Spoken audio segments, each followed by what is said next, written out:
What's up, ladies and gentlemen of YouTube? Boogie2988 coming at you live once again through the power of the internet. And I brought my co-host on today. This is Francis. Today, we're doing a second upload today because we're training Francis here how to make a gaming video. I know how to make a gaming video.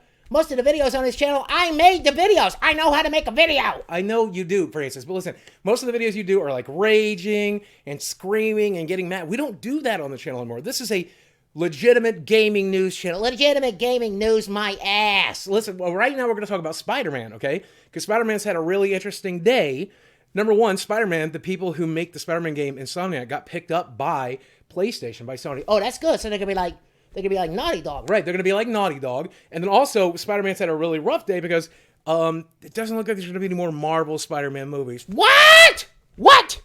It looks like as of today, Disney and Sony, they've had a standoff now about what to do with Spider-Man. That standoff has ended today, and they have removed Marvel Studios and Kevin Feige completely from the Spider-Verse. That's it. It's over. Says that a dispute that has taken place over the past few months at the top of Disney and Sony essentially nixed Feige and the future involvement of Marvel from the Spider-Man universe, sources have said. But what the hell? I don't like the Amazing Spider-Man. I didn't even like the Sam Raimi Spider-Man very much. I feel the same way. So I really enjoyed the last two Spider-Man films. I thought they were kind of whitewashed bullshit, if I'm being honest with you. But yeah, okay, better than the Amazing Spider-Man crap. According to this, it looks like there were two movies already in the works with John Watts as the director and Tom Holland front and center, but Disney and Sony just could not come to an agreement. Apparently, Disney asked that future Spider-Man films be a 50-50 financing arrangement between the studios, and there was a discussion that should extend to other films in the Spider-Man universe as well, but Sony turned that down flat.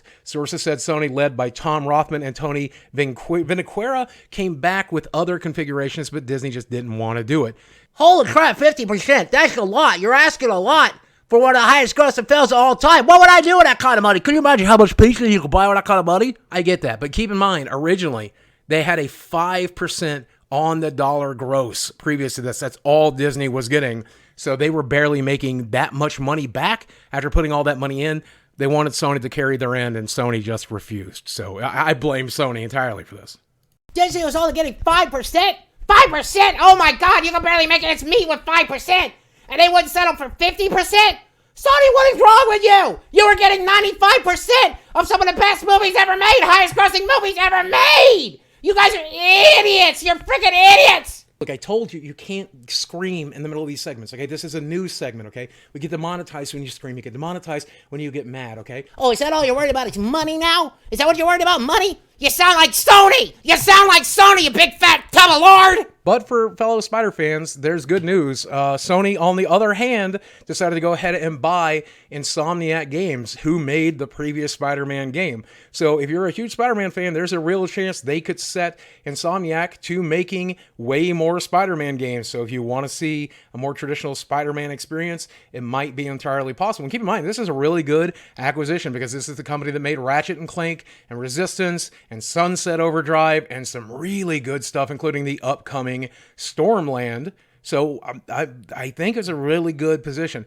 It's Sony, I guess, is just trying to keep Spider-Man for themselves, which I kind of understand. It just sucks as a Spider-Man fan because I was liking what Marvel was doing with it.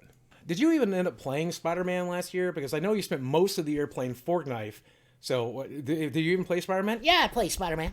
Spider-Man was great. I didn't like the puzzles, and I did like the part where you had to play as Mary Jane, but I liked the rest of the game. It was my game of the year. I thought Fortnite was your game of the year. No, it wasn't my game of the year. That game didn't even come out last year. It came out the year before, you fat idiot. So bad news if you're a Spider-Man movie fan, but if you like the video games, might be good news because it looks like Insomniac's sort of pick up the slack for us Spider fans. What do you think about that? I like the video games. I want more video games. How much did you enjoy the new Spider-Man video game? You want me to show you? Yeah, show me. Go ahead and show me. No, seriously, show me. Show me. Come on, show me.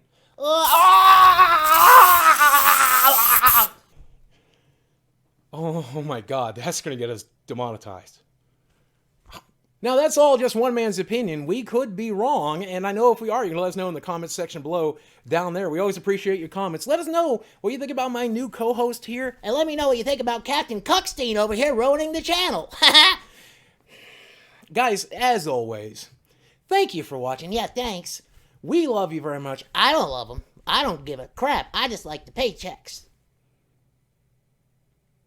We'll speak with you again soon. Fuck off.